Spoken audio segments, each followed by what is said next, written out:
By the way, we're live. I just went live.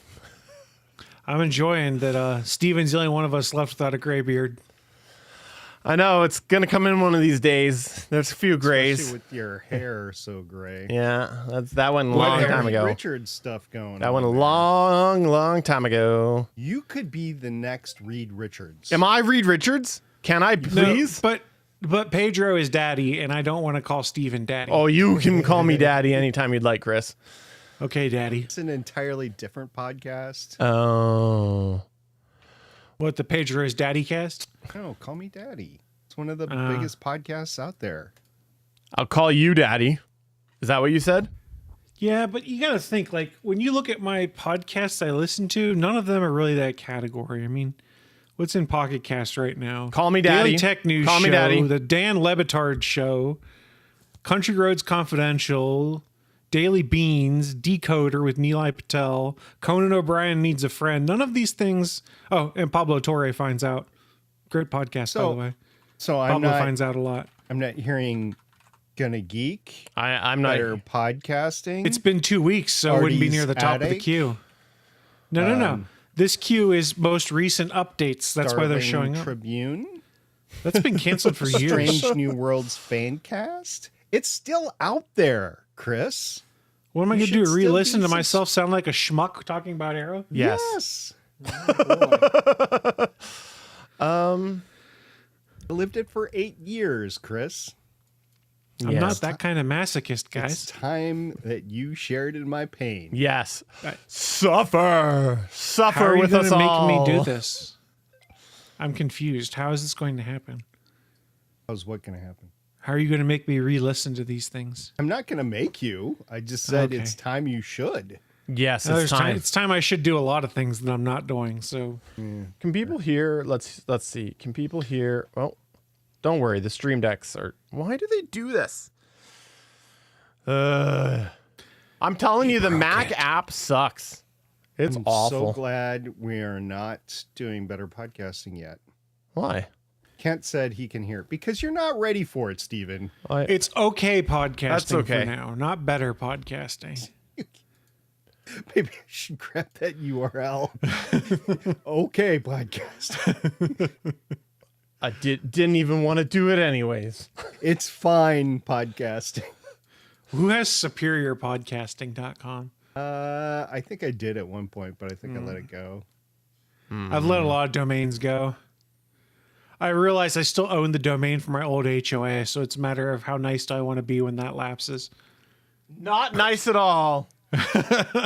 For your old HOA? Yeah, my old HOA. I still own the domain because they were supposed to pay me back and didn't this year, so I haven't even been paid for it. Well, we're live, and I'm okay telling this story live. A certain podcast on the GonnaGeek network let their domain lapse, Was it me? and No, it wasn't me. I picked it up. Oh, this is the story from when I was on the plane years ago? This was not you. No, but this was years ago, right? Yeah. Yeah. I was on a plane when you were doing all this. It was fun. I was literally sitting there waiting for a delay on the tarmac, and I remember. And they didn't ask for it back No. for 9 months. No, I remember this. Yeah, that was fun. And finally it was like, hey, do you happen to have the domain? You're like, why? Yes, I do. Yeah, I do. Your producer let it go. Well, can I have it back? Yeah, absolutely. I don't want to pay for it anymore. Yeah. Here you go. All right, I'm ready to go. Are you ready to go? Been Yes. ready for a half an hour. Well, we only started the stream. So we're supposed to start the stream 10 minutes ago, and then we did start it 7 minutes ago. All right, I'm out. gonna take this on a laptop and just do it from the bathroom. We're gonna have toilet cast. Toilet cast. Yeah, toilet cast. I'll just freehand the mic and sit in the bathroom. That would be the definition of toilet talk. You can't free hand the mic. You have to free finger the mic. Like this. Oh, I gotcha. I see what you were doing now. Yeah. I misunderstood. I thought Of that course you would. I When thought- you were near her toilet. Yeah, you thought something else, didn't you? I most definitely did. Man, the acoustics would be terrible in there, though. No, it that's- would be great because you would sound like you were God. I am I was God, on the Steven. voice actor Reddit, and somebody posted their studio, which was literally their toilet. I was like, this is the least echoey room in the house. I'm picturing That's like awesome. a New York flat with, the high 20 Yes. foot things, whatever. So this is my studio in the bathroom. I'm like, no, so bad. All right, let's do this. Okay. Do you hear that? I'm going to rub my beard against the microphone. Oh, we're doing that now?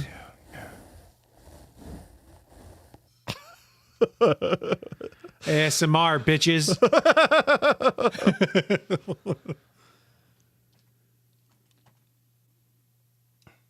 Awkward silence, bitches.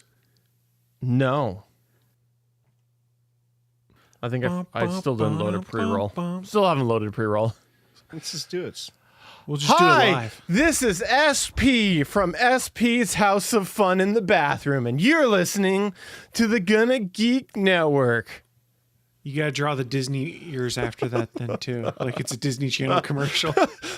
This is the official GonnaGeek.com show. Here we run down the latest news and happenings in the world of geek. These are your hosts for the show, Steven, Chris, and SP.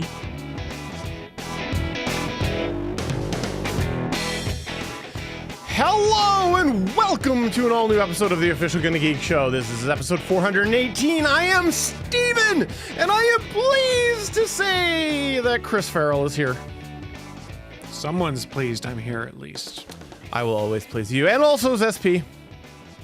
Hey guys, we decided to do another one of these. It's always a crapshoot on whether we're going to record or not, mostly because Steven's still figuring out how to do this again. I'm actually going to blame the Mac because this is 3 out of 3 episodes where one of my stream decks have frozen up. So I have a theory. I think it's probably a USB glitch. I think if I move it to another port, it will probably all solve itself. But this is 3 out of 3 times that one of them has done that, and it works fine other times. You're clicking it the wrong way, Steven. Eventually, when you're looking at how something is failing over time and it's you in the loop each time, you have to ask yourself, is it me? That's true, which was the feedback is I not think we SP. got about your co-hosting on this show before. I mean, what? I mean, if you want me not to be here, that's easy. I could click All right, toodaloo. close the window anytime. No. I meant that your co-hosting was the best part and I was the weak link. I think that's what it was. Oh, no, we are here with another episode. And if you didn't know this, we are part of the GonnaGeek Network. You should definitely go to GonnaGeek.com/Discord and check out the Discord there. We have lots of fun over there. There's lots of people who like to chat about different geeky topics, and sometimes we have memes in there, and sometimes we put deals and bargains in there that people come across. For example, did you know that there is a 8-in-1 Star Wars Millennium Falcon multi-tool kit? It was one that a certain pioneer put in there today. And when I saw it, I was like, okay, I agree with your comment that this is not a bargain, but I still kind of want it. You want How to see many it? did you buy? Did you buy it? Yeah. Oh, you did buy it? That is awesome. I'm going to have to go see it, so you're going to have to take me off camera. All right, fine. Well, anyways, while he is doing that, this gives you an opportunity to go on over to GonnaGeek.com/Discord, and you can see the chat there. He'll be back in a moment, but let's roll into the news, and then we can come back to this later.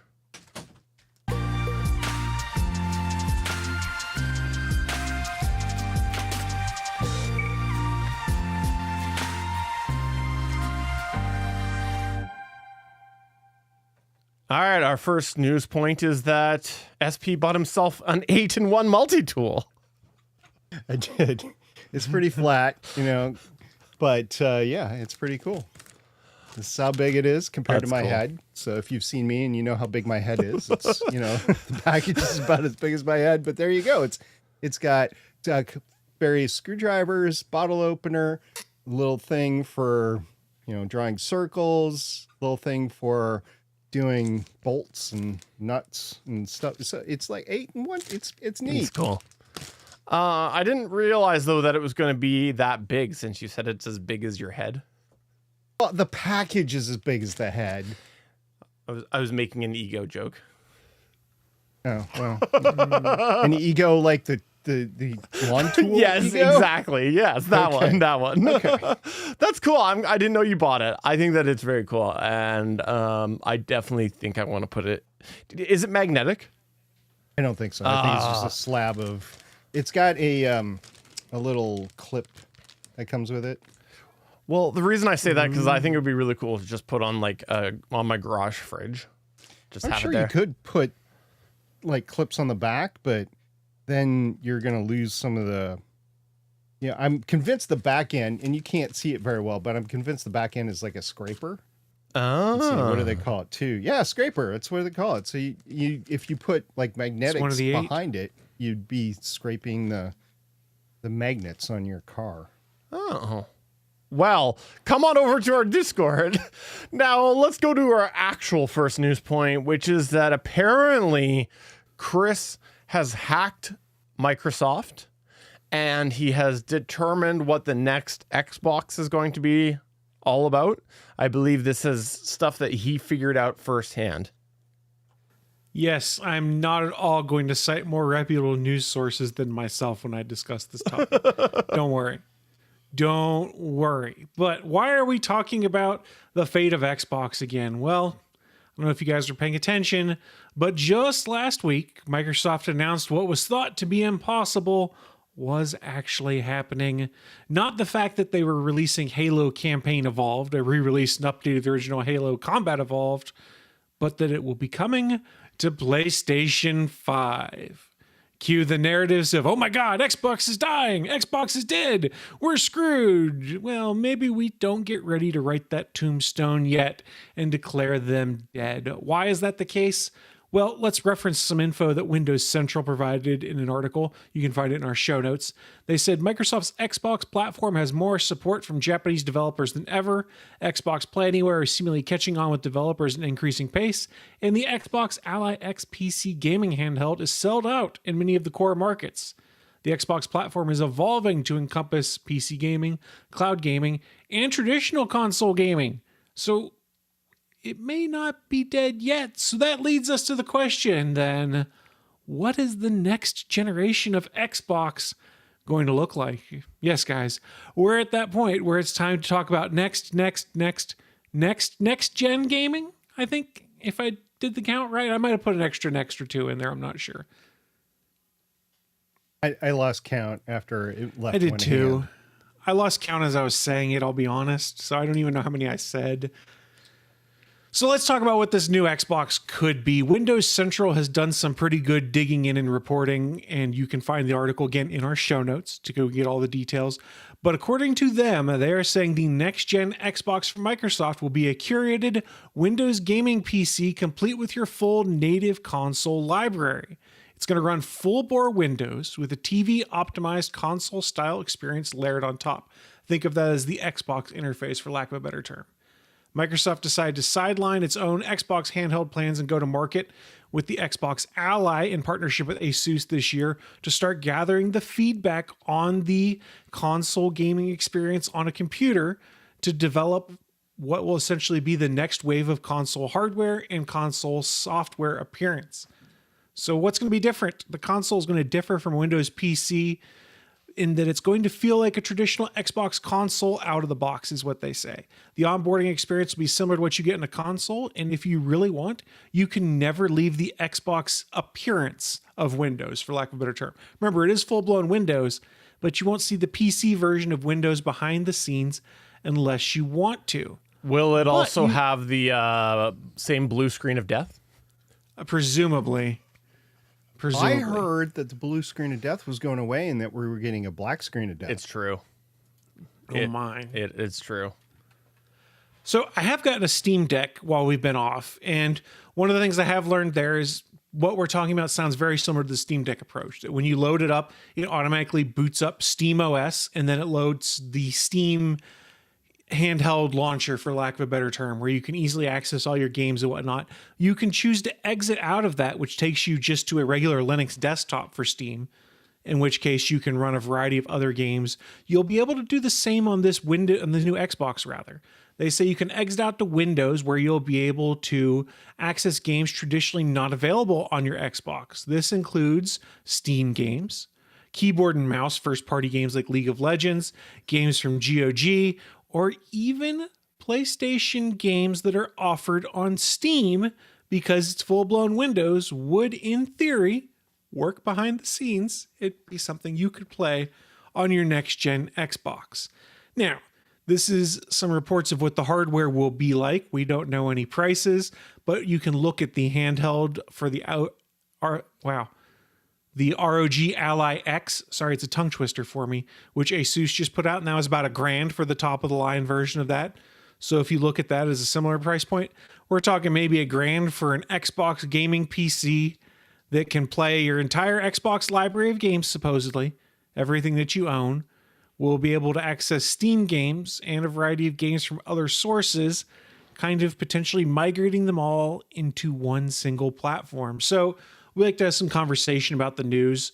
Let me start with the first most topical thing on this is if Microsoft can pull off this unified gaming machine, is this something you'd be interested in, being able to play all of these games from different ecosystems on one piece of hardware, or potentially on one cloud streaming license to whatever device you want? So I have a couple of thoughts on this. The first is, what about the vegetarian? Or the vegans even, because you said that it was full bore Windows. So BORE, not BOAR. Okay. That answers that question. The second thought that I've got is, I think they've been headed this way for a while because of what they did with Game Pass and on Windows and some of the apps that they've had for years that we've talked about that integrate with the Xbox. But it's going to matter about the developers. I think the developers is what's going to come down to it, the game developers, because if you are buying yourself a console and it is set up in a manner to work with console gaming, or it is set up to work with PC gaming, and you try to do it on the console, I think it's going to be an inferior experience if it doesn't translate the controls over properly to the Xbox. So I think there's going to need to be a lot of developer support on this. That's a really interesting point. I think we've already seen it happen, though. Have you had any experience with the Steam Deck or any Steam OS inspired games and stuff like that? Because No. Steam's kind of done that by having native libraries that translate simple commands to what works with the default controls, in addition to the touchpads that are on there. So there's a lot of work that's already been done by others that presumably Microsoft is doing something similar that would basically say, hey, if this has got optional controller input, here's how we map those buttons to what's provided on this hardware we give you. So I think in theory, we could be pretty close. Anything that is a Steam game, for instance, has a profile for an Xbox controller. So I can plug an Xbox controller into whatever computer, even my Mac, if I'm playing a Steam game, and it'll recognize it and use those controls. Is it the ROG Ally X that's got Windows on it? Is that yes? Because both there's two that just came out. I think there's one that's just the ROG Ally and ROG Ally X that are both in partnership with Microsoft that have this Xbox version of Windows, for lack of a better term, on them. Because I was in a big box store that might have a blue and yellow color scheme, and you get the best buys, I'm told. Which is often not the case. And I was looking at one of these with my son, and we both kind of were like, this is a weird interface for a handheld. Yeah. It felt weird. So that's where I hope that they can translate it right if they do the unified approach. But I do think there's a lot of potential there. And I would absolutely think I would be on board with that as long as they can keep the Xbox stability. And I know there's people laughing at that together saying like Xbox stable, but let's be real. The overall to date experience on an Xbox is much more stable than the overall to date gaming experience on a Windows PC. So I hope that they do make sure that that is maintained. This is what they want. For people that are on audio, I'm holding up my Steam Deck that was on a table next to my desk. This has kind of been the proof of concept for PC gaming translated to handheld because of how well it's worked. And this is old hardware at this point in time.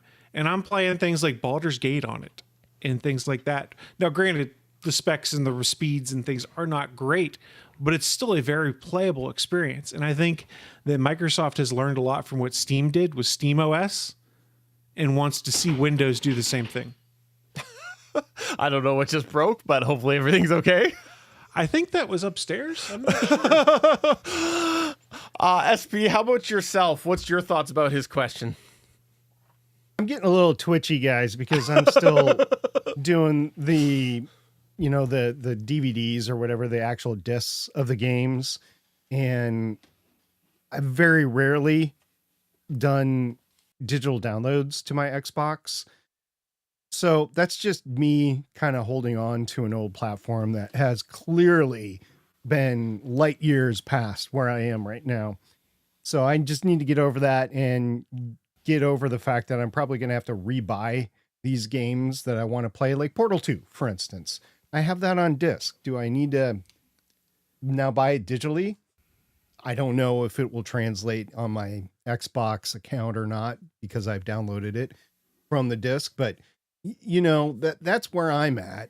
And as far as the handheld thing, if that's where gaming's going, and if you can cast it to the screen, my only concern would be latency.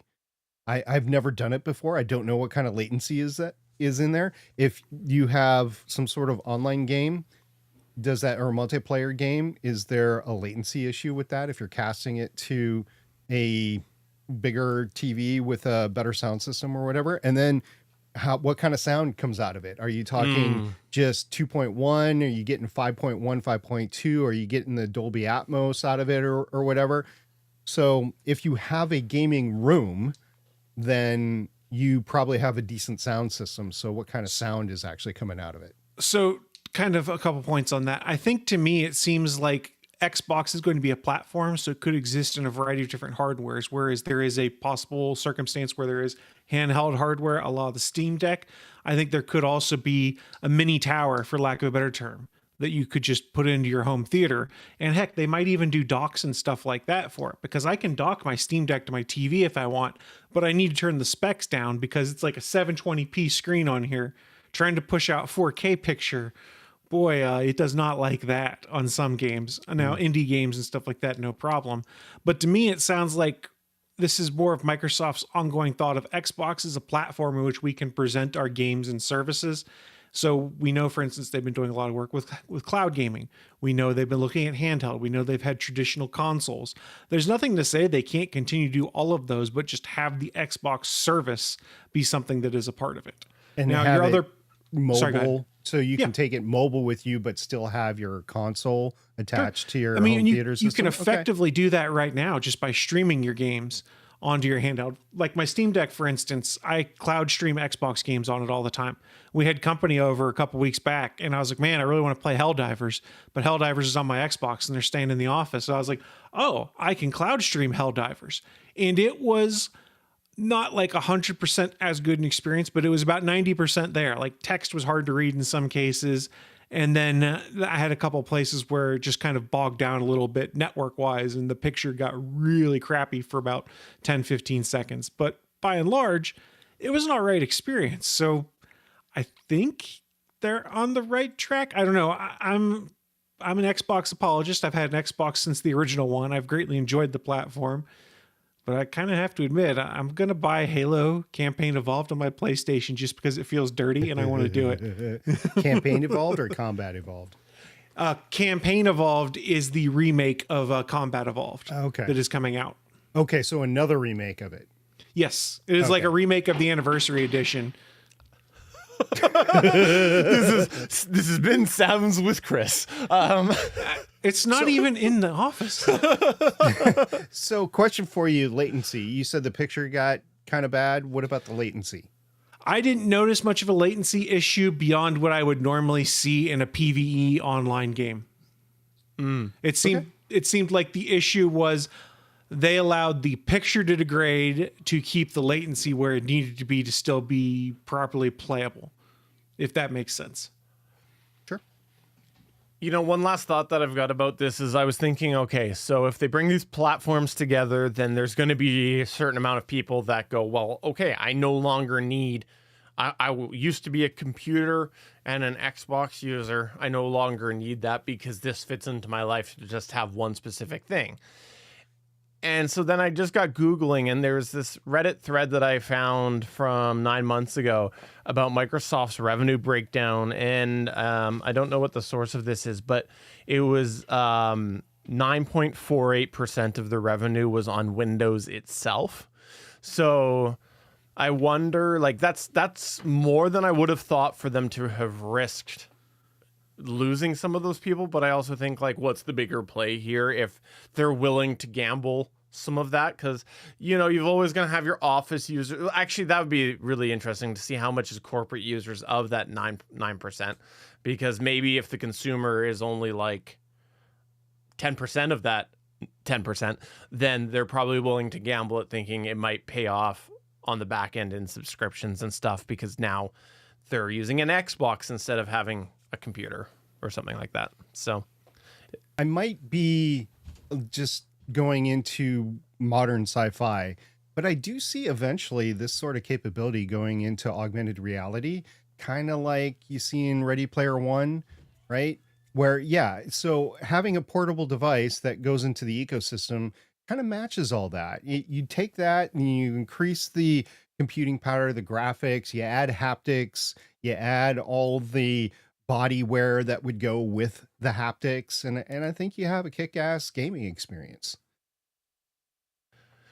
Well, you know what else would make a kick-ass gaming experience?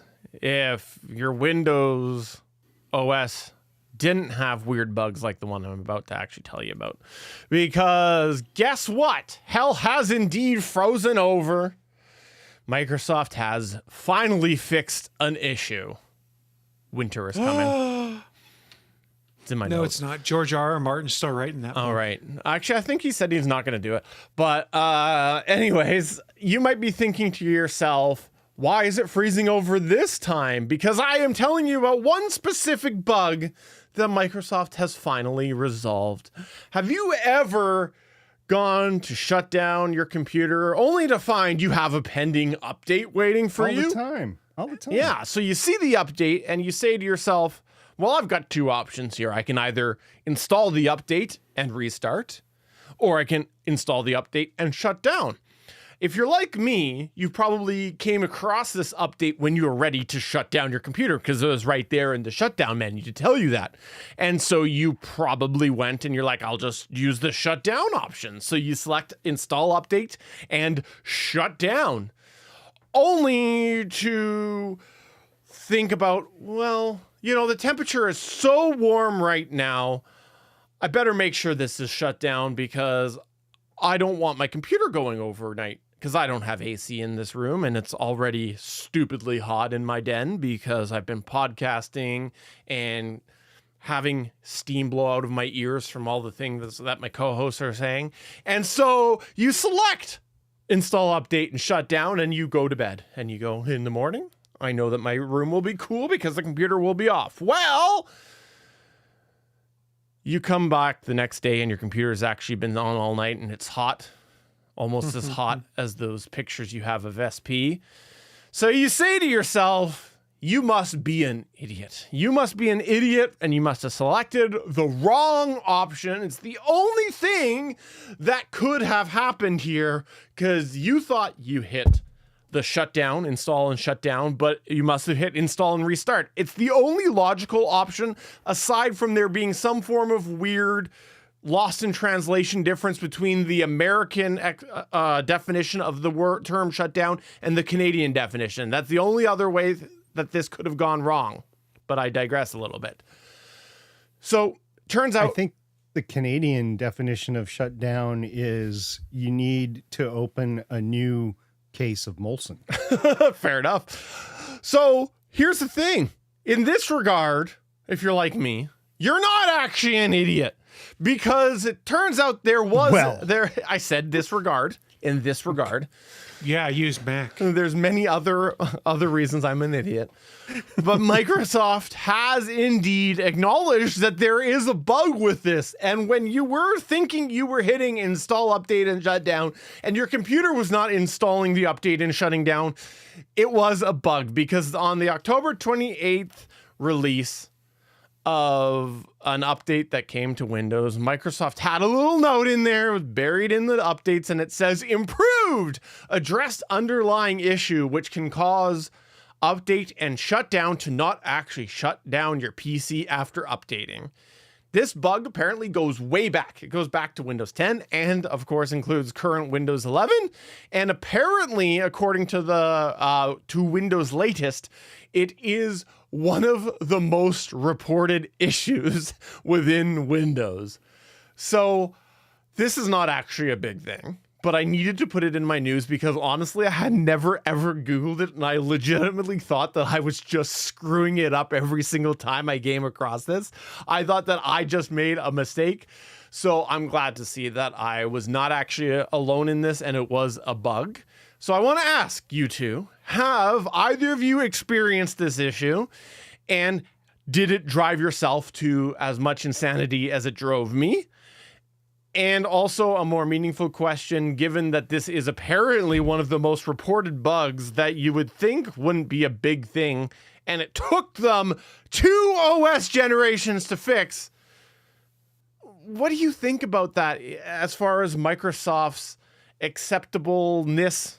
How acceptable do you think it is that it took Microsoft this long? And does it give you much, instill much confidence in you going forward to fix more meaningful bugs?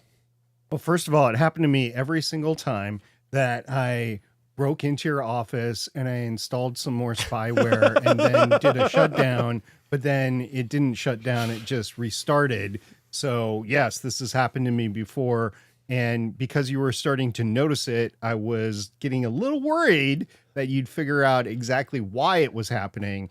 And it had nothing to do with this bug. So I colluded with Microsoft in order to throw this in there to throw you off the case. But in reality, there's been quite a few times at work where I have done something like this and the computer did one thing or another that it wasn't supposed to do. So very few times do we actually shut down at work. Most of the time we leave it up so that they can remote in and do any sort of auditing or updates on the computer when we're not there, that sort of thing. So we usually keep them up. But every once in a while they'll say, hey, we're going to save electricity this weekend. Let's just shut them all down. So I've come in the morning and be like, hey, did somebody turn on my computer? No, I didn't turn on the computer. Like, why is it still on? Because I know I shut it down before I left. I specifically chose the right thing before I left. So that's happened. And it's also happened here. And I've had that same problem where I've gone into the room and be like, it's hot in here. and because I've shut off the vent and well, then take off all your clothes. Well, that's exactly what I do. I'm like, I need to strip off just to get this. It's getting hot in her. Yeah, just to get this thing done. So yeah, it's happened to me before. How about you, Chris? I know you've been a Mac guy for a little while now, and you finally brought me over, but you know. Even when I was on Windows, I never did the update and shut down. I always left my computers running because I either wanted to be able to get the data on them or I just honestly didn't care. I think that my laptops, I might have done the update and shut down, but I honestly don't remember. So it's never really bothered me much, but the laptops are the worst, man. Yeah. Because you think you shut it down and then you sit down and you pop the screen back up and it comes back up and you're like, I know I shut you down. So let me be honest with you. When I was doing stuff on the laptop, generally I do system updates while in the midst of doing other work on a desktop or a different computer. So I would just do the updates. And then once I saw they were all done, I would shut things down after that fact. It tended to be. So this is not something that's really impacted me in the past handful of years, in part because I've been using Mac OS, but also in part just because I never really did the update and shut down. I generally did the update and restart because I didn't turn things off. Even my work computer, I think the only time I turn it off is when there's going to be a site power outage for some reason. Then I will turn it off over the weekend. But inevitably, I come into work on Monday or Tuesday and see there's a Windows update for you, and I go delay until 6:30 p.m. Friday, and then I come back in on Monday and do the whole cycle again, and don't really worry about shutting that one down either. So that doesn't faze me much. And honestly, I don't know that this bug really concerns me a ton. For faith in Microsoft and all that, look at it from a developer standpoint. It's not a huge pain point to most of those folks. There's more important bugs and things that are being fixed. Yes, it is annoying as users. It's something that's persisted across 2 versions of Windows, but it's an annoyance. It's not a back-breaking bug that stops you where you are. Maybe I just have a different perspective from having worked in software for a long time. Chris, I'm right there with you. To answer the second question that Stephen asked is, if this was just down in the list and they were actually working more important things, I would be fine with it. Now, we don't have the whole list of priority bugs that they're fixing with Windows, so I can't say for certain that something was more important than this. You can glean it from release notes, the things that they're tracking and working. Chris, I don't glean. I barely read. It's more of a glisten, right? You can skim. Skim off your bank accounts. You can ask AI to summarize it for you, because that's what we do now. Okay, we ask there you AI to do everything for us. We don't think on our own. We tell the AI overlords to do it and then assume they're right. It's so funny. I did it with a document at work, because that's what everybody says. You know, if you get an important document at work, throw it in some AI and ask it to summarize it for you. Yep. So it summarized it, and then I actually read it. And I'm like, no, you missed this, you missed this. So I fed it back in here. I said, you missed this, you missed this, you missed this. And of course it came back with, you're absolutely right. We did. So, or I did. So here is the new one with the important stuff that you pointed out on your own. Well, why am I even bothering asking you to begin with, where I'm going to summarize it myself anyway? Inevitably, when I use the work AI tools that we're approved to use, I do it, and then I'm like, this doesn't sound right. And then I go and do the reading myself, or go and do the research myself and go, oh, it's because it's not right. And I'm like, what is the point? I am saving literally 0 time by now having to research everything I ask it. Does it not sound right because you're actually reading it? It does when I go and read it after the fact. If I just blind send something to it, like they encourage on some things, here's a QPR, here's this, here's a user guide for this software we want you to use. And I'm like, okay, give me the basics on how I do this core function. And I'm like, I don't think I can do that. And then you go and read it and you go, oh no, I can't, because that's not how it's designed. But I don't know. Reading it, you're not trying to listen to something that's not meant to listen to. You said it doesn't sound right. Oh, okay. I understand. I was using, yes, you are correct. There are people that could be listening to it, however, because they could be using a screen reading tool or something like that. But so I know you don't. I mean, you assume I don't. No, I don't, as it's quicker for me to read than to have the computer read to me. So I decided randomly yesterday, maybe the day before, to switch, just to try on my new phone, to switch from Google Assistant, well, Gemini actually, on my new phone back to Samsung Bixby, because it's been 2 years since I've tried it. I know. I thought, well, let's try it. You know, I did read some articles saying it's a bit better, and apparently there was some AI stuff in there. Well, this morning I asked it this question. I laughed really hard. I said, when is the shortest day of the year in Canada? And its response was Monday, November 3rd. I'm like, it's weird that was the same thing. I knew that was wrong. So I go, what a coincidence. I go, please explain. And it goes, okay, here's what I found. And then it goes on to cite an article about winter solstice being December 21st. Look, we have come on now. We have a problem in general with people lacking media literacy. It is not being helped at all with just ask the AI and assume it's right because it's an AI. That's the problem. So people are now not even researching on their own. They're asking fallible AI tools to tell them the base truth on something, and it's not always right. And then they're like, well, this is the truth, blah, blah, blah. I'm like, where did you learn that? That makes no sense. Yeah.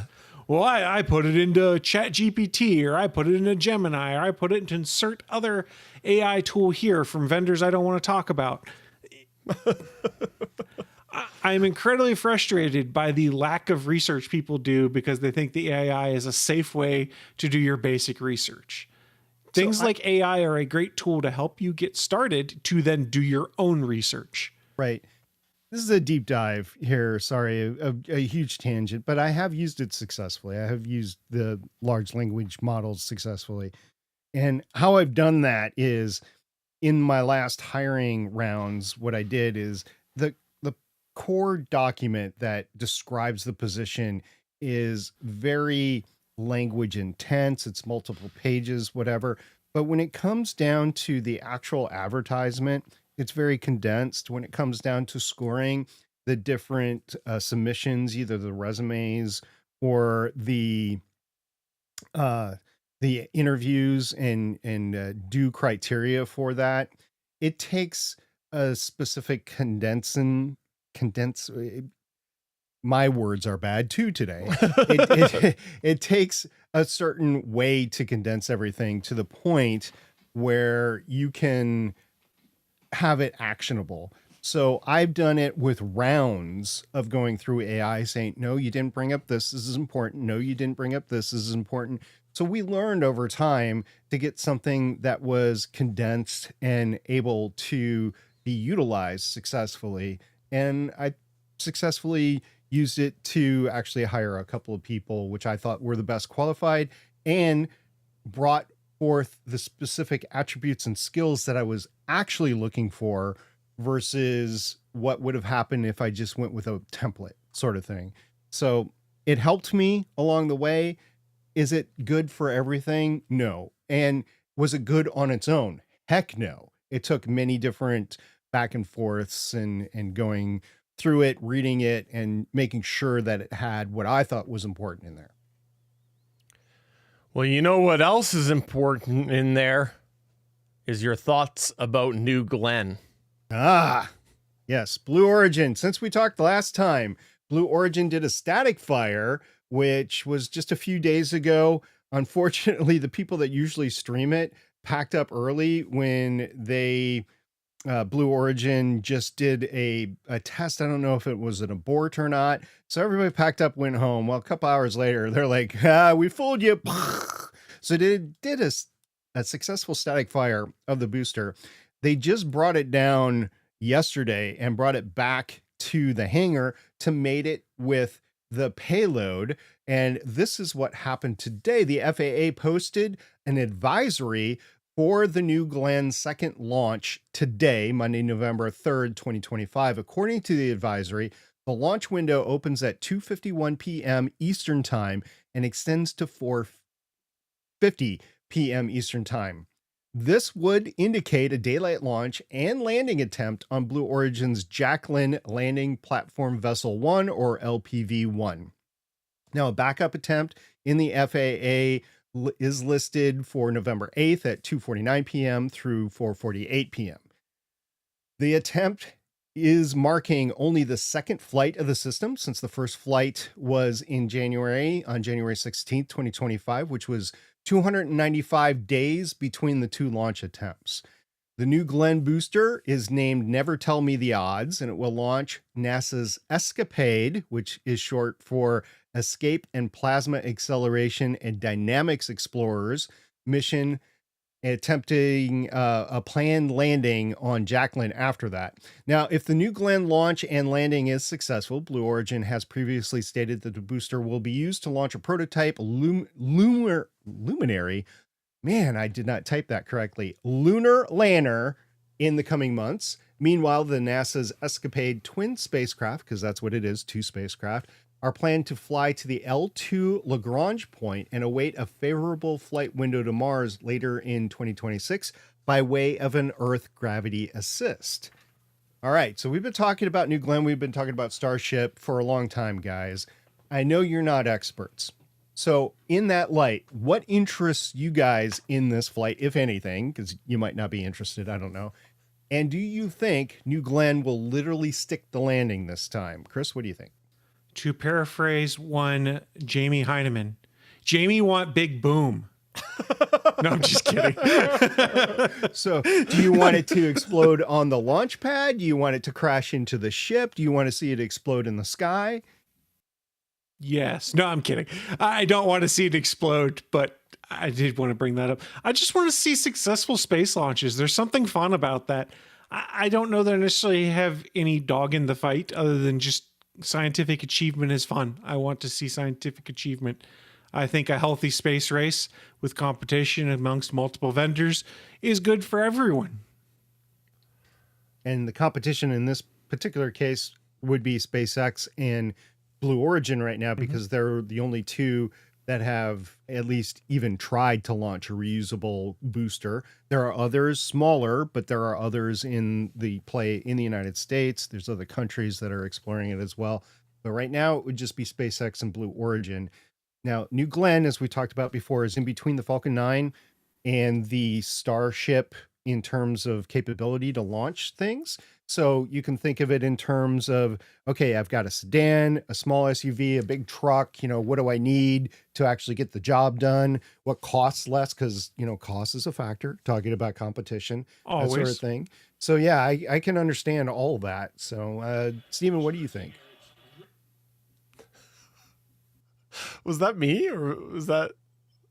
I think it was me. I don't know what happened. I just hit mute real quick. I thought it was me. Let me just 1 second. It was perfect time. Aren't right. Oops.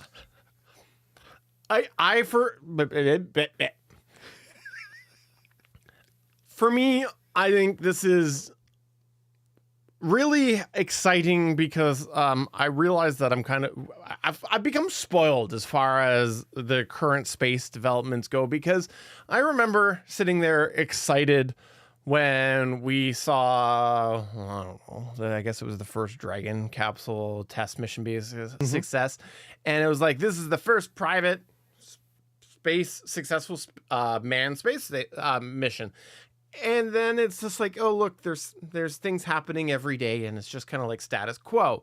Well, I like the idea that, like, if this is successful and continues to be successful, it is another power player there, which will hopefully lead to the next really cool thing that we can all nerd out about. Because yes, I still enjoy watching different launches. I enjoy watching the Starship tests, the big booms, everything. Like I enjoy that all there, but it's not the same as a new piece of like unique technology coming out of the private space race that was the Dragon capsule. And so I think this is really good because it does lend itself towards more development in the private space area in other ways. And so I do hope that they continue to have success.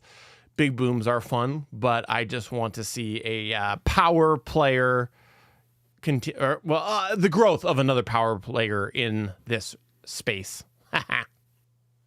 So both rockets are planned right now to be part of the Artemis program. That's another whole discussion that we can have over the opening of NASA into the contract for the lunar landers and stuff like that.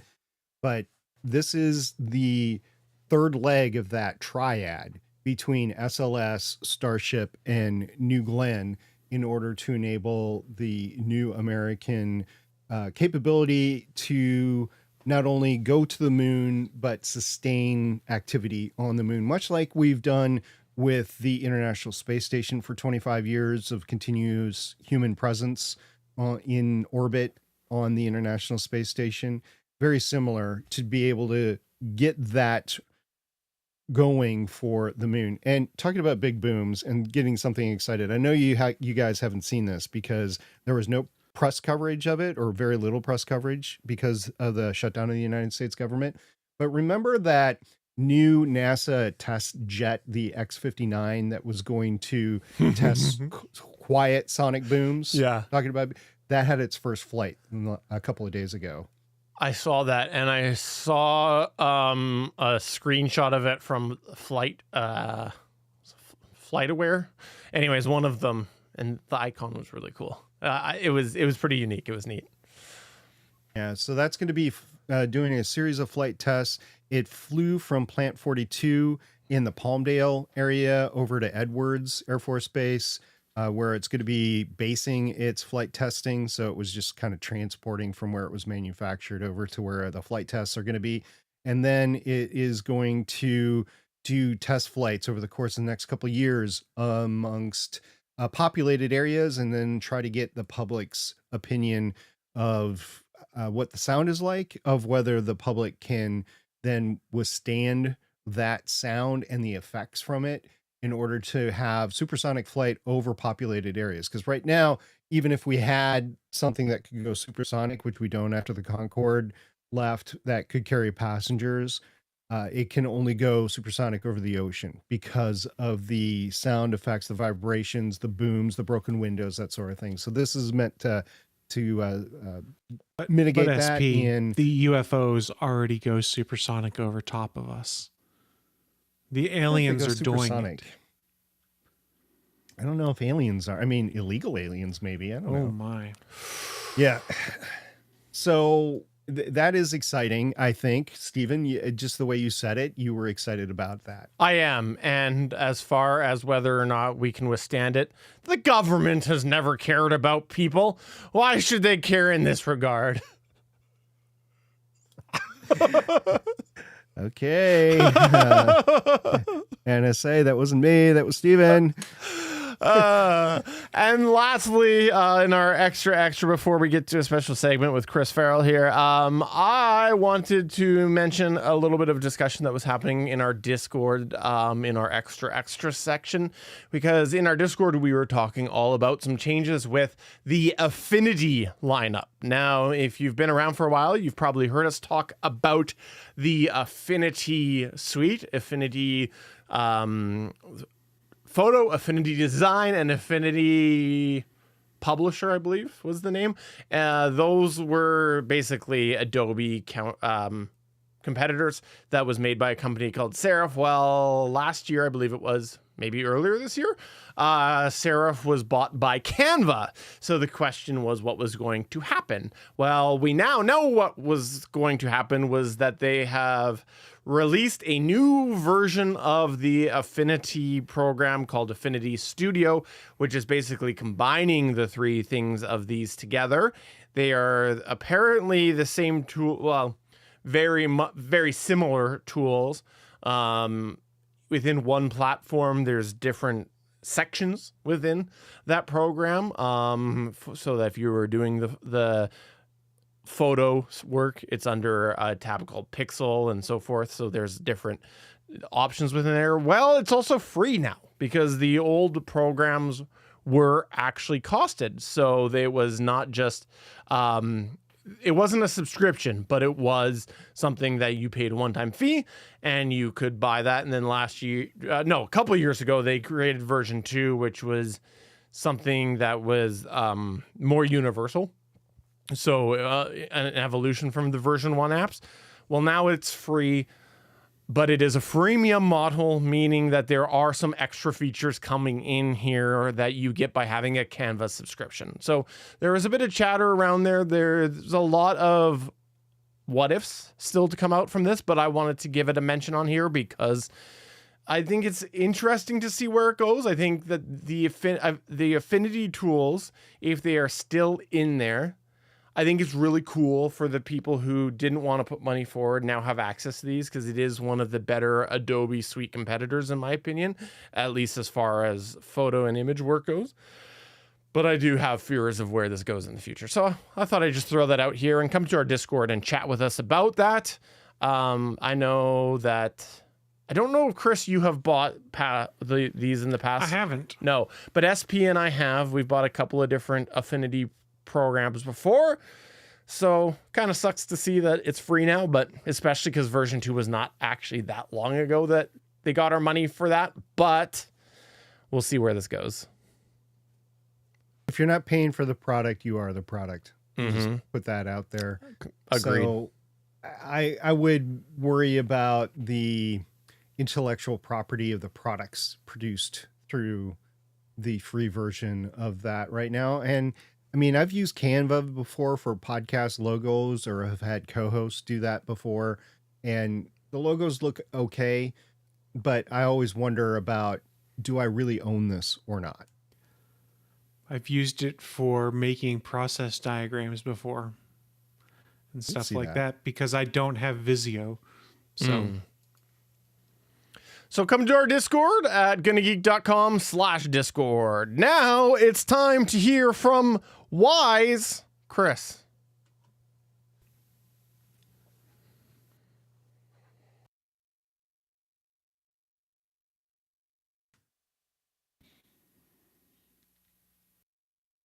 I fear that Stephen has set the bar too high, but I will endeavor to be wise for all of you, dear listeners. So, you all do know that I have dabbled a lot in smart home tech and security cameras and things like that in the past. And longtime viewers of the show, you probably recognize that, everything behind me is different. You've heard me complain over the last 2 episodes as I'm getting everything established, and I'm still dialing everything in. So I moved. So everything I'd kind of done at the old house, it was my chance to reevaluate what I wanted to do in the new home. And I think I've talked about on the show before that in my old home, I used to use Google's security camera. Specifically, I had a Nest Cam outdoor that was powered, that was plug-in powered, and I had a Nest doorbell battery that was recharged every 2 to 3 weeks, basically. And I'd been relatively happy with them, but the problem was the Nest Aware cloud service just kept growing and growing in price to the point that I think in the span of 3 years, it had almost tripled. And I said, this is okay if you have a lot of cameras on your plan. I have 2. I don't feel like I'm getting the best bang for my buck here. So it's time for me to reevaluate what I want to do going forward for security cameras in my home. So I'm kind of surprised, though, Chris, that you actually would think about money. I thought that money was no object for you. I wish it was no object for me. But like I said, I did evaluate it. I think I talked about it in the Discord, in fact, that the prices were going up. So it was time for me to reevaluate things. And I had canceled my Nest Aware service as soon as the last price change went into effect. Sadly, I had just re-upped my subscription like a month before. So I was locked in for another 11 months. But it was basically canceled from the next resubscription period forward. And I said, it's time for me to figure out something different. And in fact, I decided I didn't even want to bring those cameras with me when I moved. I unregistered them from my account, left some handwritten notes and some typed up notes to the new homeowner that basically said, hey, here's what these 2 different cameras are. Here's where you can go online to find how to add them to your account. I've removed them from my account. Feel free to use them however you want. So I got rid of my cameras that I was pretty happy with when I sold my house and bought the new house. And I'll be blunt. For me, the main consideration for moving away from the Google Nest cameras was hardware price and cloud storage price.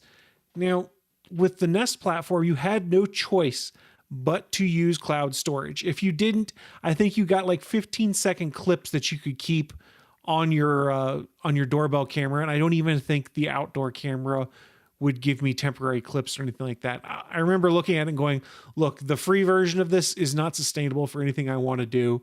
If somebody broke into my house, I don't know that I'd actually have the footage to know what was going on or even be able to check it out myself. So I had done a little bit of research, and I had some ideas based off some research I'd done prior and another camera I'd put into my house that I've probably talked about on this show. But I said, with my priority being I don't want to pay an arm and a leg to do this, and I don't want to necessarily have cloud storage. I want to be able to do things locally.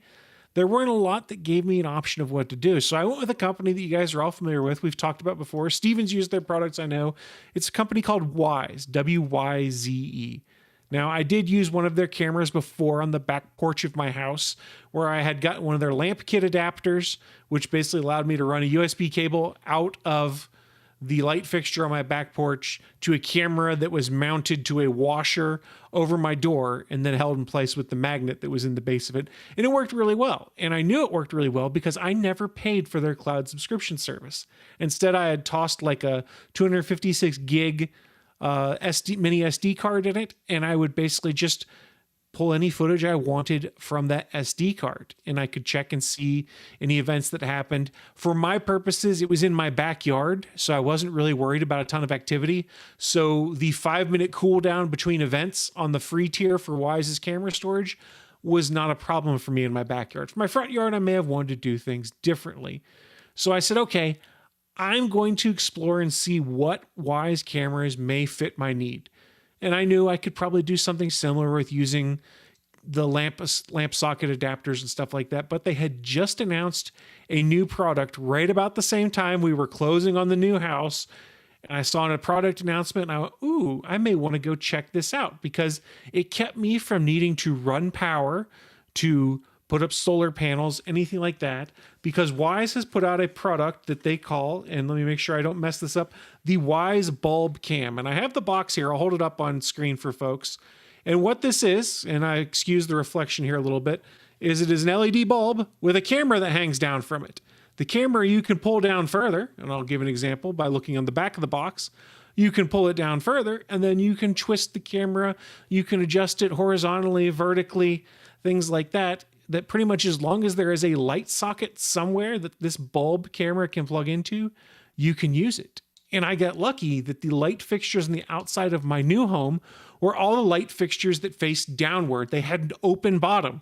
So literally I could just unscrew the bulbs, put these bulb cameras in there, pull the cameras down a little bit so they hung outside the glass enclosure, and it was perfect for my needs because I was able to give myself fully powered coverage around my house. Now, the trade-off here is if there's a power outage, my cameras obviously don't work.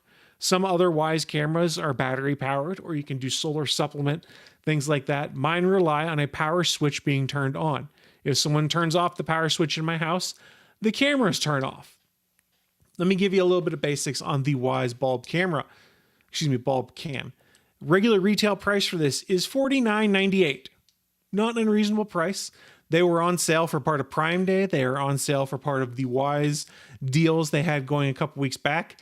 In fact, I think I bought my most recent one I put in my backyard as part of their Wise deals. I bought it at retail, but for the Wise sales they were doing, I think they gave me a 64 gig SD card for free. So I considered that a win. Like I mentioned, screws into the light bulb socket. It can be outdoors, it can be indoors. You can flip the video 180 degrees in the app if for some reason you need to make the camera stick up instead of hang down, just like any of the other Wise cameras that are out there. Specs on the video: 2K video, 160 degree field of view. I find it does pretty good with its night capture, for lack of a better term. You can record solely to an SD card. You can also do the Wise Cloud on their free tier, or you can pay for it. I'm actually doing the paid version of the Wise platform just to experiment a little bit because I have 3 or 4 cameras up right now, so it is a reasonable price. But what is also really cool with these is you can also pair each one of these camera bulbs with an accessory bulb. So what that means is, in my case, I have 2 cameras in the front of my house, 1 on the back of the house. So I have 2 light fixtures by my front door and 2 light fixtures by my garage door. In each one of those, I've put 1 camera and paired it with an accessory bulb. The front setup is pretty simple. It's basically set up to say, hey, from sundown to sunrise, I want you to turn on the lights. And when the magic time hits for sundown, the light turns on the bulb camera and then on the accessory bulb, and it stays on all night.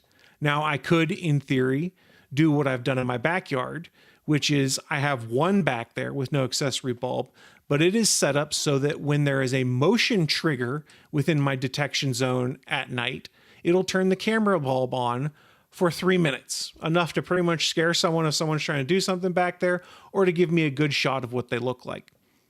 Now, I could have paired that with an accessory bulb and performed that same automation so that both the bulb camera and the accessory bulb would turn on when motion's detected in a specific detection zone, or just in general if I'd wanted to. I didn't really care about putting 2 bulbs out back. I just wanted the 1, honestly, because the backyard camera is right below my bedroom, and I just don't want lights turning off and on for extended periods all night long. It would probably bother me. initial impressions on this. It's all worked pretty well for me. The most complicated thing was not in my front yard. I did a pretty good job of, for those that aren't familiar, there's what you can do called detection zones, where you bring up a live feed of the camera and you basically draw boxes on that feed and say, these are the areas I care about observing motion or observing people or packages or pets or something like that showing up in. And in the front of my house, that was okay. I didn't have to deal with any weird shadows from my neighbors' houses, anything like that.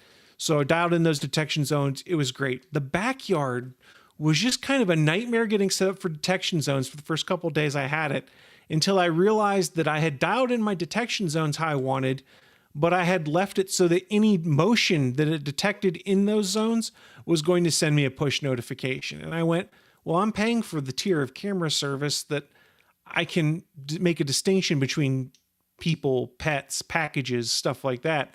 So I turned off the motion detection in my backyard and just replaced it with people and pets and packages and stuff like that. So only if the camera detected a person, package, pet, etc., that it would send me a push notification. What And about that people's packages?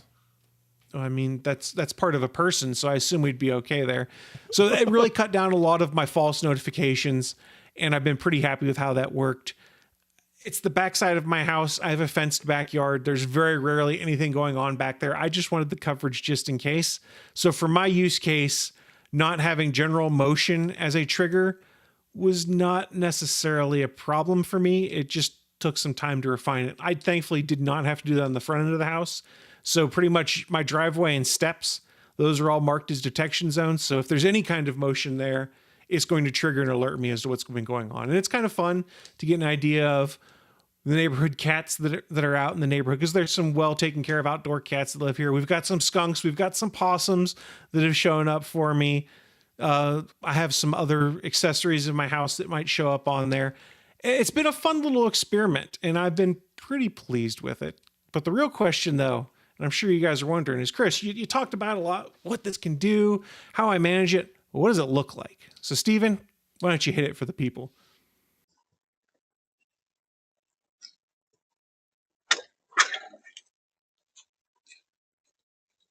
Well, hello there. Sorry I didn't see you. This is all contrived, you guys know that. But this is an example of some footage from my Wise camera that I just installed on the back side of the house right now. Like I said, it's the camera with the bulb connected to it. You can see it's got a pretty good angle of everything here. It's 2K video feed. Audio picks up pretty well as you're close to it, but as you walk away, maybe not as great. The sun coming in right here. But what I've done with this one is this is mounted on the backside of my house. While it's mounted on the backside of the house, if the camera detects motion around this patio area and this step right here that goes to the back of my garage, well, then it turns the light on for about 3 minutes, I think is what the timer's set for. After 3 minutes, it turns it off. I thought about taking that light bulb there and pairing it with a companion bulb, but I decided not to because I don't need both lights to come on when there's motion. I could set it up so that both lights turn on if there's motion. I could also set it up so that this turns on from dusk to dawn.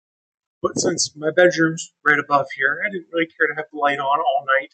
And there's not really anybody in my backyard besides me and the robot, which we'll talk about at a later date.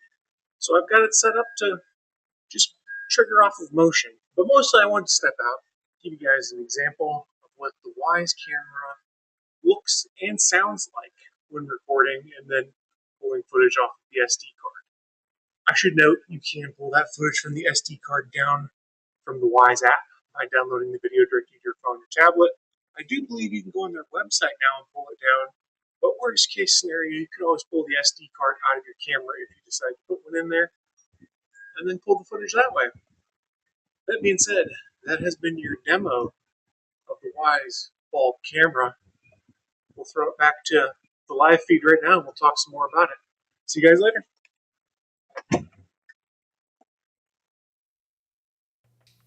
So that was an example of the video quality you're seeing there from the Wise camera about back. I didn't mention in there, I'm probably about 6 to 8 feet away from the camera when I started talking to it. So it's not like studio audio or anything like that. You can obviously hear distortion and stuff like that, but it's good enough to hear anything that's going on or to carry on a conversation through the camera with anyone that may be there. So, Chris, I have a question, and a very important question that a lot of people watching the YouTube probably have right now. Since you did walk into your backyard, there is a possibility, and I just want to get this clear, that you might have been wearing the Taylor Swift Hokas. Taylor Swift, what?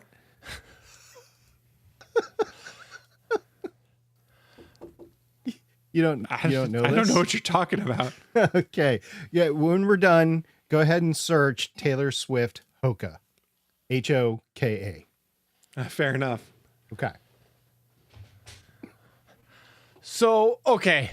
First off, while you are Googling that, let's multitask here. Let's do it. I wanted to first say that I'm very disappointed in you. Do you know why? Okay. Do you know why? Why is that? Take a guess why I'm disappointed in you. Because you left the Wise watermark. You always got to remove the company watermark. It's the first thing you got to do when you get yourself a camera. Okay, fair. For the purposes of demonstrating a product I'm talking about on here, though, I wanted to put that on there because we are referencing and talking about impressions of Fine. it. But yes, I could have done that. Fine. An additional note on this, how I got Steven this file, because I didn't feel like pulling it off the SD card or anything. I literally just pulled up the camera app, went to the event that was me sitting there, hit the download button, downloaded it, and then just dumped it onto Google Drive. So it can be literally that simple to move a file for an event that happened. It looks good too. It was good. So I assume that it must have been the same quality as was on the SD card because it looked pretty sharp. Yes, I did tell it to export the full 2K video. So it was only like a 2.5 minute video, but it was a not insignificant size that you probably didn't want to be downloading on a mobile network. The other thing I wanted to comment about was I've seen actually since you got this, because you were the first one to talk to me about this idea of a light bulb with camera. I've seen a few different products out there now like that, but I think that this is such a smart way to get people to have security cameras in places that they might not normally be able to because they don't want to run wires or USB cords or whatever, right? So I think that this is such a good idea, and it looks good. I think it also gives you good framing for where you might want security cameras because, normally lights, aside from ones that are there for decoration, are in places that you want to have illumination, places that you might be walking. And so, you put that in your light fixture, wherever that might be. And that's great coverage of your yard. So I think that that's really cool. And I'm glad this worked out for you. It's a great tool for renters also, because if you think about it, having to put up security camera infrastructure in a property you don't own, you don't really want to run power lines or drill holes and stuff like that. If I could literally just stick a camera in a light bulb socket, then I don't have to run it and do anything extra. SB, do you have any questions for Chris there? If he's running, are they in the Taylor Swift Hokas? Did you Google it yet, Chris? Did you figure it out? I don't even know what the word is that's being said, so I didn't. I've never Chris, felt 6'7", more. I've never felt my 6'7". 40 years more than right now in my life. I was literally, long story short, I have a stress fracture in my foot and I was walking up and down, or limping, hobbling up and down the hallway at work in my tennis shoes, which are Sauconys. They're not Hokas. And I got stopped by about 7 different people. Ooh, are those the Taylor Swift Hokas? Like, what are you talking So she about? has her own branded sneaker, is what you're saying. So I think, and Steven can correct me if I'm wrong, because he's probably more dialed into this than me, is that it came out that when she was writing her songs in her latest album that just dropped, a month ago or so, that she was wearing those shoes while she was writing the songs. So they're just called the Taylor Swift Hokas. It came out that those is what she was wearing. I have no idea what she was doing in them. Was she running? Was she just sitting? Was she lounging? No idea. But they skyrocketed in price overnight, and Hoka got a huge deal out of it. Steven, unless I'm mistaken, that's pretty much what it is. I asked Gemini what are Taylor Swift Hokas because I had heard about it, but I didn't know what it was. According to Gemini, Taylor Swift's Hoka's refer to the Hoka Clifton 9 sneakers that she was spotted wearing. She was seen wearing the popular running shoes in an Instagram post showing her in a recording studio session for her album, The Life of a Showgirl. I don't even know what Hoka's are, guys. I wear Nikes brand or of like Adidas. I don't. Yeah, You're so pedantic. Go with brands that are 40 I'm not a years old. sneakerhead, man. Hoka's are actually really good shoes. They don't fit my feet well, but a lot of actual athletes wear the Hoka's because they're very supportive and stuff like that. I've tried them. They're not good for me.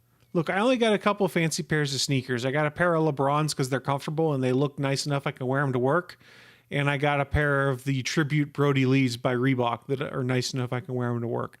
Because I refuse to wear dress shoes. I wear sneakers to work all the time. I got the dad sneakers. I got the Sauconys. New Balance? No, I've tried them. Sauconys White are better New Balance. than New Balance. Yeah, That's the I dad used to have New sneakers. Balance. I don't anymore. You gotta wear jean shorts with them too. The basics. I've done them all, and I've worn them with the the 70s running shorts to the jeans. I mean, yeah. Me and sneakers go way back. You heard it here first. SP and sneakers go way back. When's the SP Sneakercast starting so we can learn all about your It's sneakerhead gonna be ways? really boring, guys, because I've been on the Sauconys for a long, long time. But you can tell us your journey to get there. I mean, that's the journey in my life, and nobody wants anything to do with the story of my life. Well, I would like to know more about sneakers so that I can sneak up on you better. I see what you did, and it concerns me. Can you say passport?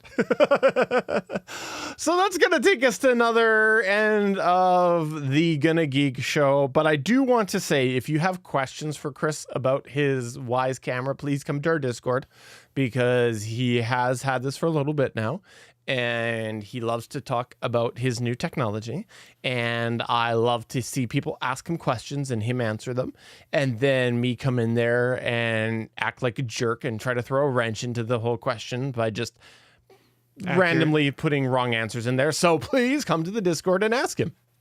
Pretty profane wrong answers, too. Like, I didn't know those words.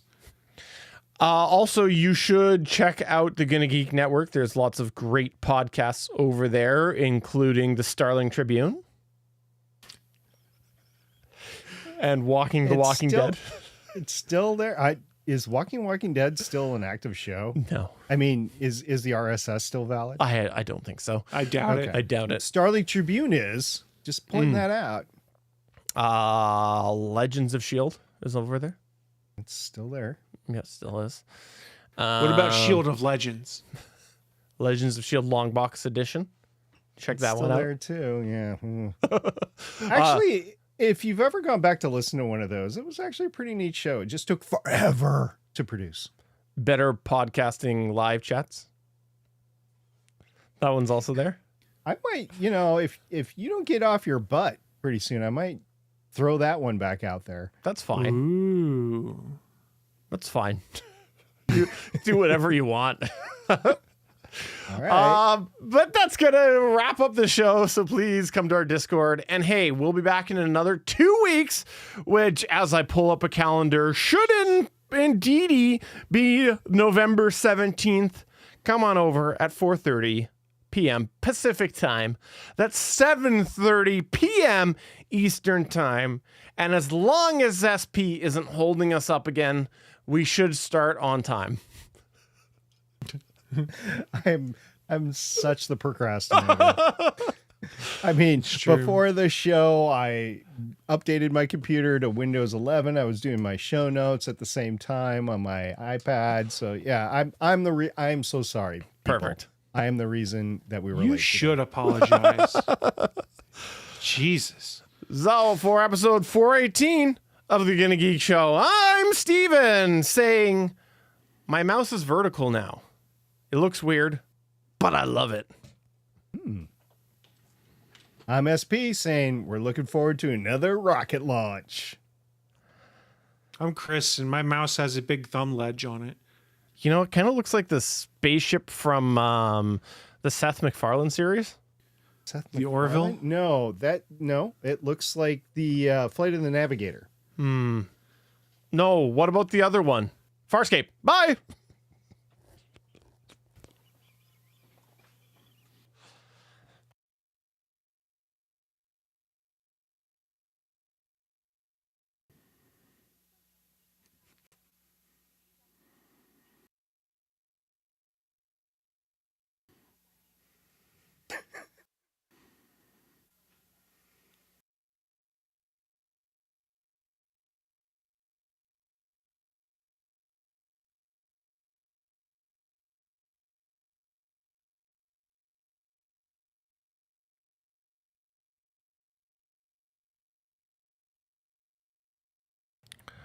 I don't know why they're not hearing it today. I just noticed the waveforms aren't moving. Copyright 2025 GonnaGeek. I don't know why they couldn't hear it today. Do I have to reset that up every time? I don't know. I think you broke it. Did the other one work earlier? Sorry, I just realized you guys weren't hearing that. Let's see. Did you hear the bumpers earlier? I'm in the wrong Discord. Nope, they didn't. Oh no. I guess I have to set it up every time? Well, that sucks. Learn something new. Swamp Rat heard the 2025 copyright. That's so weird. I don't know why. There was a stream. Weird. Let's look here. There was a Stream Deck update. I wonder if that's why. There was new software that came out. Let's see. Does that work? It's this not time? my fault. It's not my fault. No, still doesn't come They through. told me they fixed it. It's not my fault. That's so weird. I don't know why. Oh, you can also view your Wise cameras on their website now too. I forgot they made Nice. that. Oh, I change. did. Are we live I'm again? looking to see. Are we live again? Let's see. Are we live again? Yes, still we're live. Let's see. Oh, we're live again. Cool. Sorry, I don't know. Everything crashed for some reason. So I'll have to look into that again about the sounds. I don't know why. I'll have to play. Weird. Thanks everybody for coming on by. Let's see. Did it work? No, I know. Last week when we were looking at the formats, I know the one I selected said that it should recover. So Okay. I think Well, it's that's good. I know there are a few different ones. It's Right. because that was one of the problems when they created the timestamp thing, the chapter markers. It didn't work. I remember people complaining it didn't work with the format that recovered itself. Yeah. I haven't looked into that though since to see if it still does, but I remember that was an OBS complaint. People are like, "Well, that's stupid because I want to be able to recover." Let's look. I still What's going on? I still hate the Mac navigation. It's one of the most frustrating things in the world. You'll get used to it after a while. Well, It'll it's the become fact of second it doesn't nature. have an address bar, right? Oh, yeah, no, I'm hearing.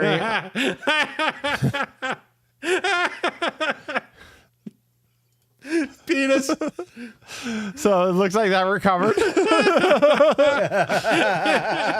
I don't think that actually. I don't think the audience heard it, which is cool. I'm so happy.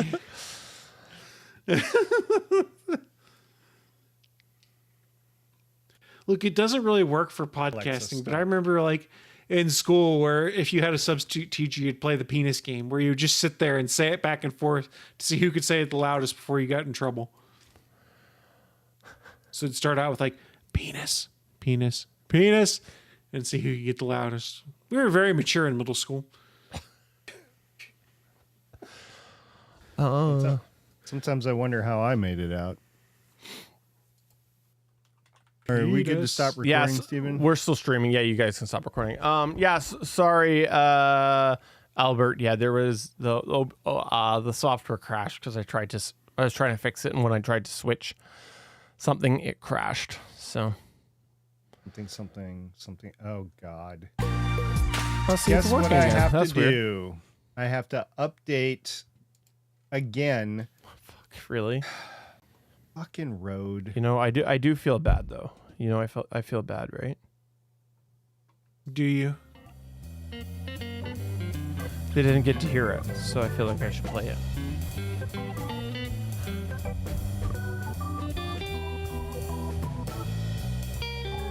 I like how we just sit in silence now listening. Oh, you can't hear us, can you? SP can't hear us. SP This can't is hear us riveting. because of his update. Oh, that's entirely possible. Yeah. Can you hear That's us, hilarious. SP? Oh, wait. I forgot. Can you hear us, SP? No, he can't hear us. He can't hear us right now. Oh, that sucks. You can't hear us.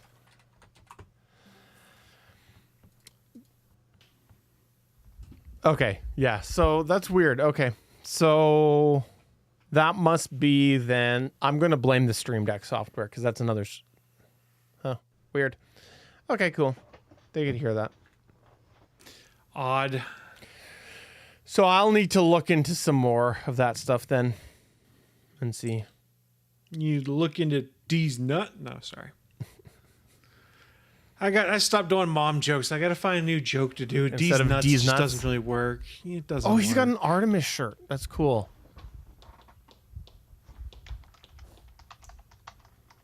You gotta, Wait, whoa.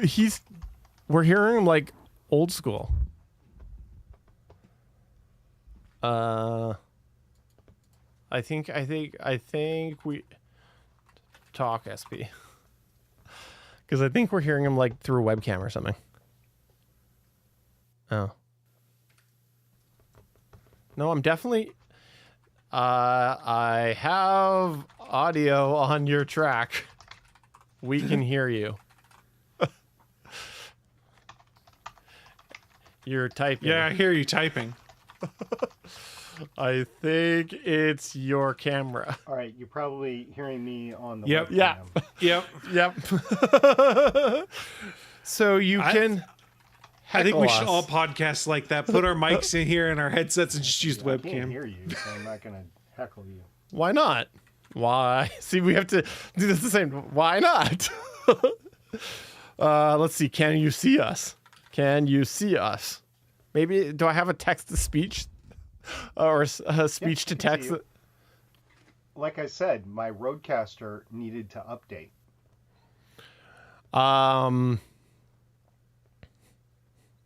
So what can we do?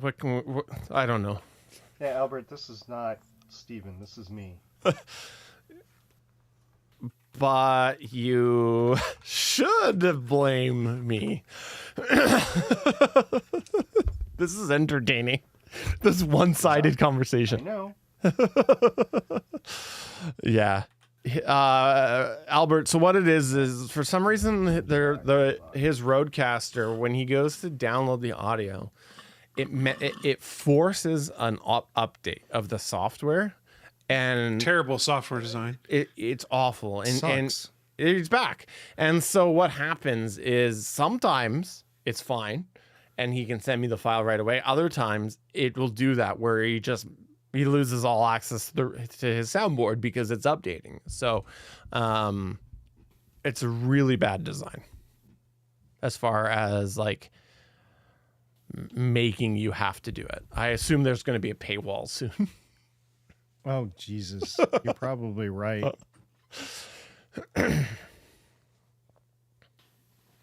And so apparently it switched over to a webcam. So we got to hear his webcam, which was kind of fun. I knew that was going to happen. I just couldn't hear you back, so I wasn't going to play into it. We were just hearing type. It was fun. But you're back. And while you were gone, I noticed you were wearing an Artemis shirt, which is cool. Yeah, I was wearing it. I had no idea that announcement was going to happen today. So I was just wearing it because it was a blue shirt. And I usually wear blue shirts on Monday. And I saw that announcement. And I was like, cool. I actually wore it on a good day. So yeah, the vertical mouse. I decided to go for it. I've lost buttons because now Better I for only your have wrist, though. I only have 3. Yeah, I bought it and then I worked 2 days at home was it 2 days or 1 day at home last week, and then I was in the office and I couldn't believe already the difference going back to a regular mouse was just after a couple of days of use. Like I've never noticed it. Like I've grown, it's always been a part of my life as a computer nerd. But just after a couple days, it's just incredible. Like I was just feeling all day like, oh yeah, that's definitely pulling muscles that is not meant to be twisted like that all day. So Did you ever use a trackball? I never could I get used into to it. love mine. My brother loved the trackball. Yeah. Yeah. I have, I think, his wired one, a wired one of his somewhere around here. But Yeah, I think I used a trackball of his that he had down in Texas. And I was like, this is just so weird because the sensitivity was just jacked way It's once you up. get used to it, it's not bad. It just takes a while. I used trackball a lot through like high school. I think doing fine things would take me a bit to get used to doing that on the vertical, but yeah, I quite like it. So is it your right or your left hand? Right. And you're on your side instead of up top? Is that It's Yeah, kinda that's the tilted idea. like Is that. you're like this as opposed to twisting all those muscles, right? Like or tendons or whatever. Because your hand sits more naturally like this than Yeah. it does Yeah, that. right. You can feel it. Yeah. I only recently found out about them, but apparently it's been a thing for a long time. Where'd you get it? This one was Staples, but this is the Logitech one. But I was looking at that one actually. there's a few different ones out there. This is the MX Vertical. Yeah, only 3 buttons, unfortunately. I love the MX line. And then there's another Logitech one that's a bit smaller. It's actually, I thought it would be great for podcasting. It's there's no click for the sound, but Same with this one. it didn't fit my hand anywhere near, like it didn't feel right. It felt like it would be worse for me. And then there's one that Keychron makes because I'm a big sucker for Keychron keyboards now. But that one was pretty expensive, and I think it was the M5, but it looked pretty good because it had quite a few buttons. I just use the Magic Keyboard right now that I got for $5. Do they oh wow. Did you do small or large? The MX Vertical was only I think it's one size. one size. But they might be sending you, if you go small to the other one, I think that's called the Lift. I wonder if that's what they're trying to... For me, the MX Master 3 was a good interim solution for before going to the Lift because it has a bit more slope than most mice, so your wrist isn't as twisted. But I don't like it enough to take it to work where someone could steal my $100 mouse. Yeah. So I still use an El Cheapo Logitech there. Do you know the big thing I do with this, though, all the time? Because it's sitting there. I knock it over. Because for sure. I put my hand back and I go like that. Crap. I don't doubt that. But yeah, we'll see. I thought I'd give it a go because I was feeling some wrist stuff. And I thought, I'll try it. Time will tell. Excuse me. Time will tell. I still have my other one. You can always go back. There it is. I have it right here.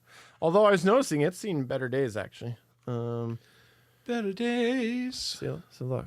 Oh, I better make sure I don't have any. No. Yeah, look. No hand boogies. It's like wee. No. Just glue that down. Yeah. It's maybe. See, look. Wee. A little super glue would put that back down, I bet. Logitech MX. Or modeling glue. Yeah, there's a few different vertical mice out there. I like this one because it had the higher DPI and I got used to that. And its clicker isn't loud. This one is... This one will do between 400 to 4,000. I really missed that though about the... I have to say though, like I do wish that they made one that was very similar in form factor, but with like the huge amount of buttons that the G604 has. I was going to say, do they make them programmable? These ones you can program those buttons. I haven't done it yet. Did I do it? No, I don't think I did. No, but do it, like no. with multiple like thumb programs, because if you're vertical, right? So your thumb would still be able to hit a programmable. Yeah, button. so this Yeah, one you has, can do it with the software. This one has two, This. but it only has two. Sorry, it has a So- third on top, which is kind of weird. I don't So know. this one's got a clicker here, and then this clicks, and then that's a scroll wheel there, which I've enjoyed with the MX Master. And I just got so used to this. I and know. Nobody makes this format. I love that mouse. That's a solid, like the 604. I don't know if you remember, Chris, but Yep. SP and I figured out that we randomly both bought the same mouse. Didn't even talk Didn't about talk to each other at all. I don't believe you. This was coordinated. It was not. Actually, Steven started laughing when he found out. I Yeah. was like, "What are you talking about?" And I'm like, "Yeah, I got the same one." I'm like, "No way!" He's like, "Wait." And so we spent about 5 minutes showing each other the same mouse on the screen.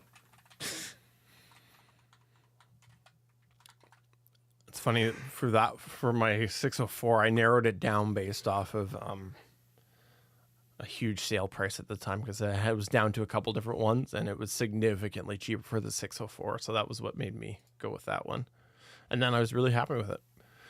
Yeah, no, there's a few different vertical mice though with programmable buttons, I think. Not very many on Amazon. I mean, not 6 buttons. Let me look. What is this? I'm seeing, yeah, not. If I'm seeing them, it's not with a notable brand, like an off. Yeah, brand. that's the tough thing. There's not a lot of notable brand mice manufacturers. No, anymore. you know what? I'm wrong. I thought that there was. Nope, I'm wrong. There's some with, and I don't have one, but there's some with, like a half moon of buttons, Right. like right along the ridge. But I gotta think that your thumb only travels so far, you know.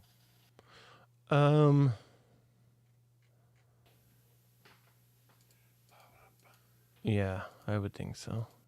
Alexa, set the desk lamp to 100%. Oh, you're gonna set them all off. No, You got headphones on.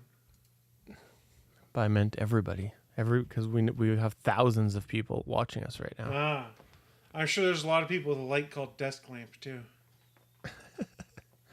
No, I'm wrong. Same. I thought there was. This is comfy.